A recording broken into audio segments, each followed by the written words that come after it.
Smart learning for all. Topic: breathing. Why do we get hiccups? Easy peasy. We get them when our friends think of us. No. We get hiccups mainly because of our diaphragm.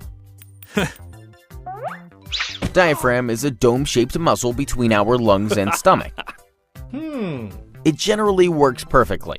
Just like me, right? Nah. Huh? When we inhale, our diaphragm contracts, helping us take in air into the lungs. When we exhale, it relaxes, helping us give out air. However, sometimes this contraction does not happen properly. One of the reasons is excess eating. Eating too much too quickly causes our stomach to swell, causing discomfort to our diaphragm. Due to this, our diaphragm contracts irregularly in a jerky way, making us suck air suddenly. This air rushes through our voice box, making the vocal cords to close suddenly, creating a hiccup. For more educational videos, please visit www.smartlearningforall.com. Also, don't forget to subscribe to our YouTube channel